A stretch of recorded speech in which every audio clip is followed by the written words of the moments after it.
Hey there, welcome to a brand new episode of Muzikxpress. My name is Twan, and in today's vlog you will see my interview with Rolf Ellmer, a.k.a. Elmar, with the story behind Storm by Storm. But before we start with the interview, please make sure to subscribe to my channel, and very important, also make sure to click the bell button, because then you will get a notification the next time a new vlog is online. Alright, here it is, the story behind Storm by Storm, my interview with Elmar. Enjoy! Storm was a project from Elmar and Mark Spoon, aka Jam and Spoon. Storm's debut track was called Storm as well. It came out back in 1998 and the track became a big success in the clubs. And it even made it into the UK charts. For this week's vlog I sat down with Elmar to ask him about the story behind Storm and more. My first question to him was why they decided to start a new project. Because Jam and Spoon was moving more and more into pop-orientated style territories. We had kaleidoscope skies, down-tempo, melodic, with guitars, with fancy singing on it. And so, we needed, we had the strong need to establish a project that was just dedicated for the clubs. Mm-hmm. And this was why we started with Storm. Okay. So, how did you guys come up with the project name Storm? It was, again, a Mark Spoon thing. I don't know where he got all these ideas from. He just came and said, I have this idea, and more techno, and we will call it Storm. Storm is, I think, is a very strong name, and blah blah blah, and it was a great name. And the funny thing is that a famous German private channel came up with I think with a broadcast called Storm, but after that, so he had a good. He always could smell the truffles, he could always say, okay, this is going to be hot. Yeah. There was all of these great talents that he had. Mm-hmm. So for most of your work with Mark, you used Elmar and Mark Spoon for the credits. For this project, also the Tokyo Ghetto Pussy project, you guys used Trancy Spacer and Spacey Trancer. Why was that? To not interfere with the two projects, we say this is Jam and Spoon with our, monikers, and this is Storm, and which is a different story. So we wanted to keep it apart from each other, and this is why we the monikers, the pseudonyms, the typical Mark Spoon crafted names. Yeah, but there you can see, Storm is like really it's more like a techno track, and there you can see within the names, like Trancy Spacer and Spacer Trancy, you can really see that there was no division between trance and techno back at that time. It was just, it was just club music, Yeah, because even trance DJs were playing Storm. Yeah. See, and there's no like, oh, this is trance, I don't want to touch it. Oh, this is techno, I don't like. Mm-hmm. There's nothing like that. There's no clicks or anything. It was just music. And there you have the proof. Mm-hmm. Yeah, for sure. Yeah. So the first track that came out was for the new Storm project was also called Storm. Can you tell something more about the production process of Storm? Yes, I can tell you something. I was there in the studio at 11 o'clock and Mark came in like 2 o'clock. As and usual. I had this on a synthesizer that I don't have anymore. I sold it. It was a Node lead, and I had this sound, this plucky, spiky sound, and I played. I was hammering on the keys, and all of a sudden I had this funny melody, and I just was just a cell of a couple of notes, and then I kept editing it until it was round. It sounds a bit strange because it's a bit atonal, you know. It's not like, it doesn't sound like a nice melody. It sounds a bit edgy and maybe a bit wrong, you know. It sounds a bit like, oh, I think this guy probably hit a few wrong keys or something. But I think it's nice still. So Mark came into the studio and I said, yeah, you know, I have this idea, you know, I'm going to play it to you. And was always like this situation where he was sitting on this sofa, which was in the old studio. He was sitting there like, and I was like, okay, I present it to you. Press start, and you know, the thing was playing, and then I moved this, where is it? I don't have a keyboard now, which is over there, but you can't see it. It's called modulation wheel, where you can modulate a few modules of the synthesizer. And I would open the filter, and it sounded really aggressively. And he was going like, "Oh, this is terrible, you know. No. This is just, you know, this fuzzing up my mind, you know." Probably had a little bit of trouble with his girlfriend. He was not in a good mood, and so we started working on some different ideas, and all of a sudden he said, "Can you play this other idea that you had before?" And I was happy that I didn't really trash it, because usually I trashed all the things that we didn't wanted to use. I trashed. I just into the bin, delete, bye, you know, because I never wanted to keep along ideas. But this time, for some reason, I didn't do that. So he said, "Oh, can you play it to me again?" And I was, you know, this funny idea. I said, "Nah, we're working on this." And then we didn't do it the way I planned, you know, with this super aggressive kind of filter modulation. We did it a bit decently, and so this was how Storm was born. Wow, that's cool. That's cool. So what kind of equipment was used for Storm? Like I said before, the lead sound was a Nord Lead 1, and that was the hot kind of synthesizer back at that time. And the rest was, I don't know, for a few samplers and you know, 909 here, and a few, it was nothing really special. Maybe the most special thing that was used is the Nord Lead. Yeah, that was the signature sound of Storm. Mm-hmm. Yeah. So did it take you long to finish it after Mark agreed that the first idea was the best? No. And the arrangement actually went quickly, and this when the melody, you know, in the breakdown, it appears somehow, you know, and seems to fade away, and then comes again and it starts picking up. Yeah, this was a typical Mark Spoon idea, you know, that he said, make it slower, you know, bring it down the volume, and then we make this drum roll, and you know, it was a typical Mark Spoon idea. Wow, cool. So. Do you remember who was the first person besides the two of you to listen to the track when it was finished? Yes, it was, I think, probably our good partner, Matthias Grein, and he was very well connected with CBS and Sony back at that time, and he gave it to Sony, and for some reason they just picked it up, and this was, you can see this kind of music was also very interesting. It was very interesting for the major companies back at that time. It was not like just an underground track or anything where you couldn't go to small labels. You could as well, but you know, they realized how you know, the potential behind this. And they said, you know, we want to pick it and you know, release it, and that was great. We had a major deal then. Yeah, later also the track got licensed to Positiva in the UK, one of the most well-known dance labels there. Storm even made it into the UK charts to the number 32 position. Were you surprised the track made it into the charts? Because it was meant to be like a club track. Yeah, this is what we were really also like, wow, this is amazing. We never expected this, because we wanted to go really dance floor, you know, we wanted to make something for the clubs, and all of a sudden it was like a popular popular track. Yeah.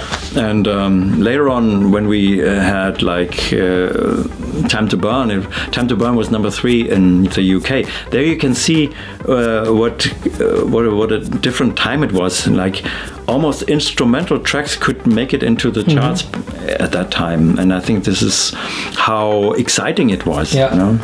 It's kind of funny because you were like, okay, we're not going to make anything for radio, and it appears on radio. Yeah. It was played on the radio. Which is really strange. The track came out with a remix by DJ Hooligan, a.k.a. Dahul. Did you guys pick him as a remix, or is this usually something that is done by the label?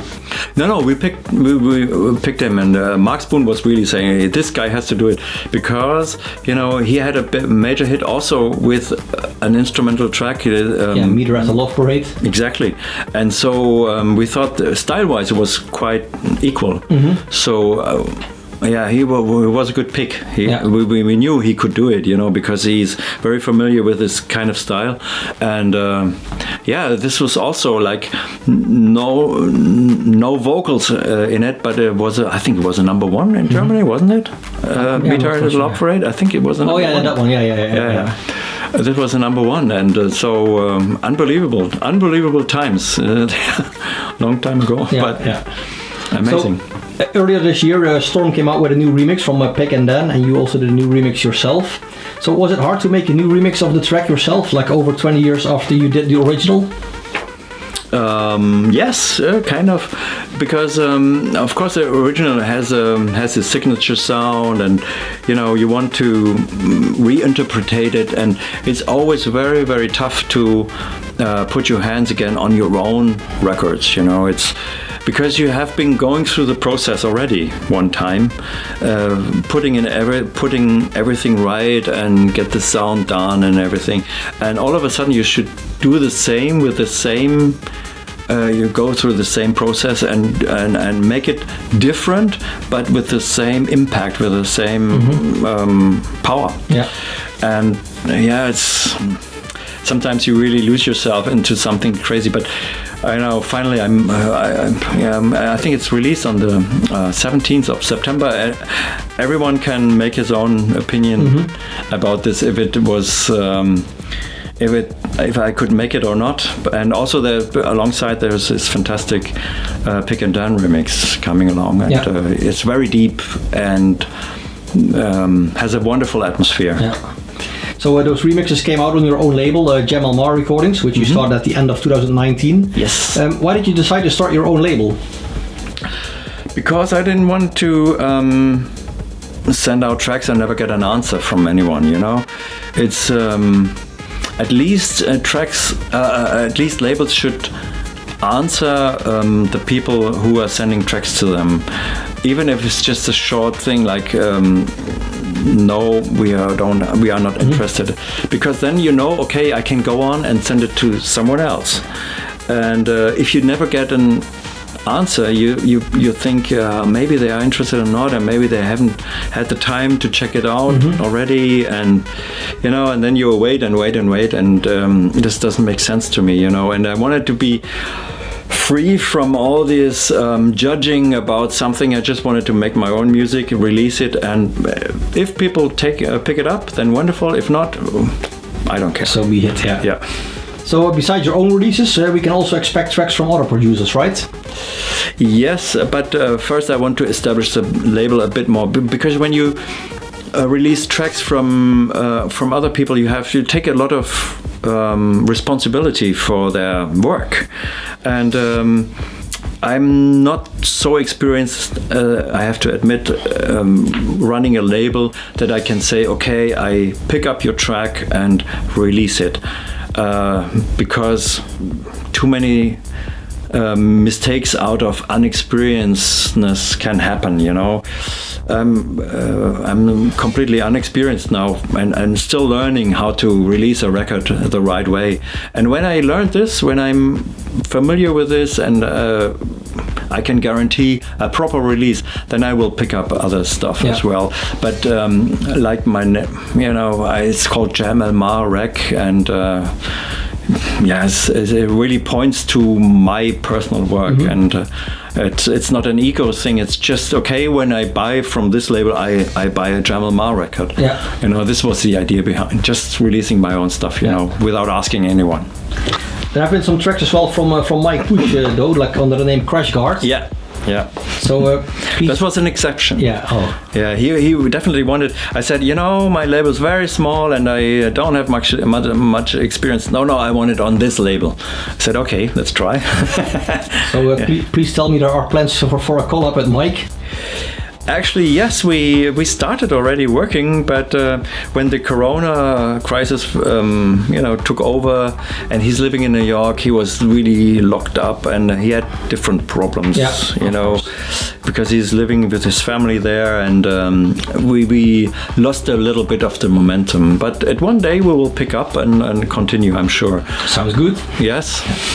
So speaking of collabs, in the last few years you already did work together with people such as Paul Oakenfold and Marcus Schulz. Mm-hmm. Can we expect any other collabs soon? There's nothing really planned. Actually, this morning I was calling and I was talking to Igor from Pick and Dan, and we were saying that we should make a track together, and they have a few ideas that they're gonna send over, and I'm gonna pick them up, and maybe something turns out. Yeah. I don't know. You never know before until you haven't done it. Mm-hmm. And then also maybe some others. I've been working with a lot of people recently, and sometimes things go right and you have a track, and sometimes it just disappears somewhere. Mm-hmm. Yeah. I don't know, it's just people these days are very much dealing with themselves. They're working very hard on their own tracks, and it's I know from my experience it is definitely a lot of work. It's mm-hmm. not comparable with the music that we have been doing in the 90s, where you can make a track like in one day. I mean, there are people who can make a track in one day, but I think I don't know, maybe they can do it.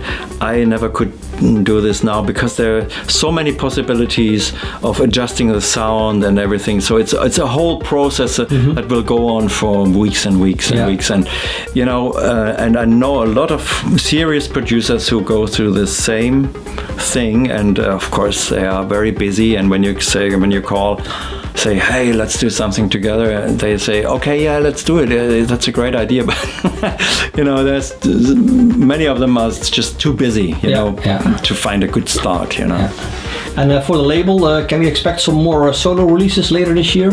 Yes, sure. After this, it's going to be another solo record. Yeah. And you have more lined up as well? You have more tracks lined up as well? Actually, no. It's I have a few ideas, but it's far away from being finished. Okay. So in the last 30 years you have produced and remixed a lot of tracks. I'm sure there are some cool unreleased tracks as well. So are there still Storm and Jam and Spoon tracks that never came out for whatever reason? Like I said before, when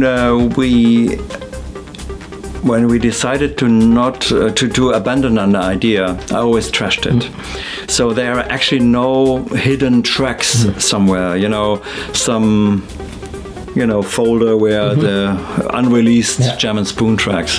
And the trash folder is empty, right? Trash folder is definitely empty because the Atari is somewhere in the other room, and I think the discs, we had the small discs. I'm sure they don't work anymore.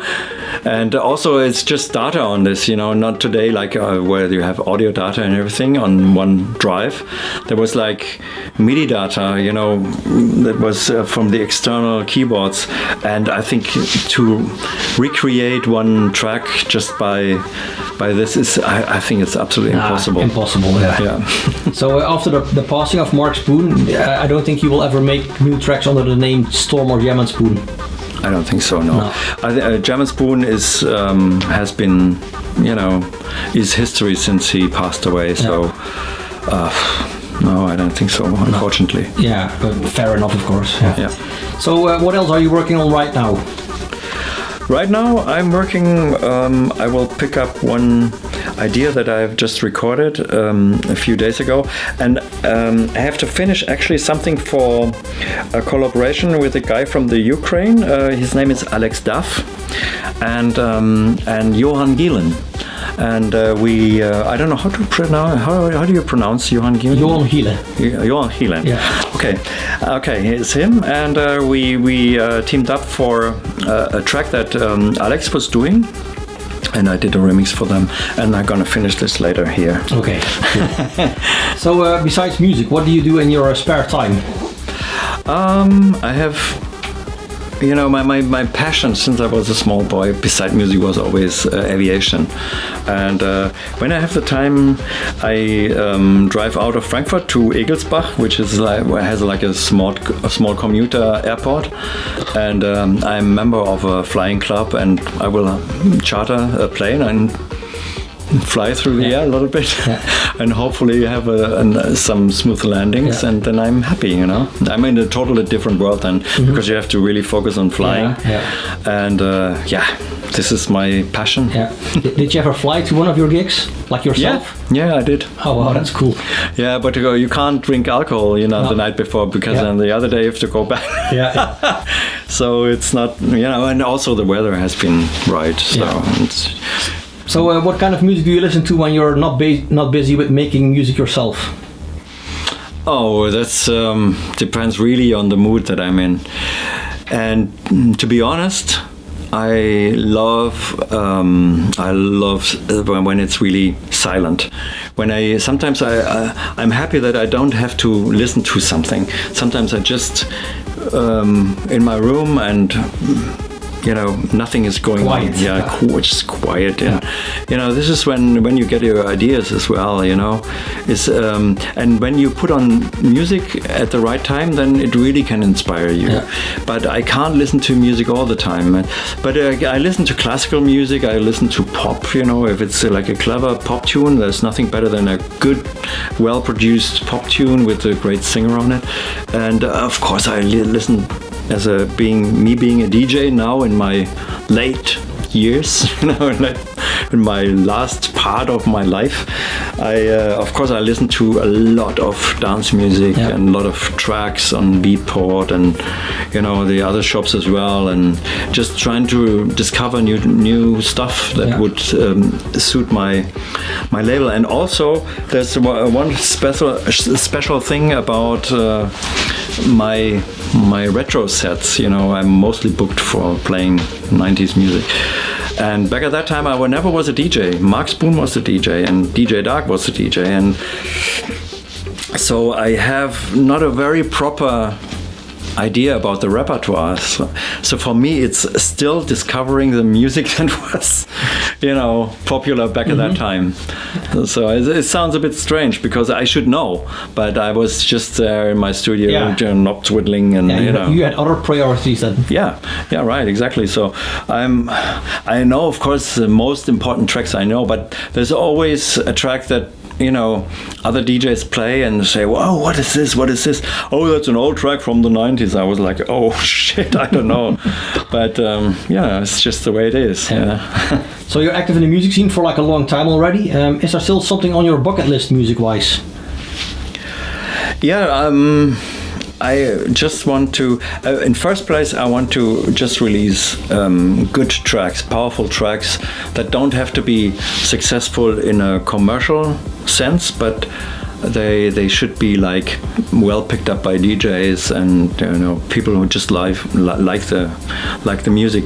I always try to make the tracks as good as I can, and but in these days there are so many clever kids out there who can make absolutely brilliant tracks, so many talents, and so it's even for a very experienced person like myself, it's really, really hard to compete with them and to reach this kind of level that they are on.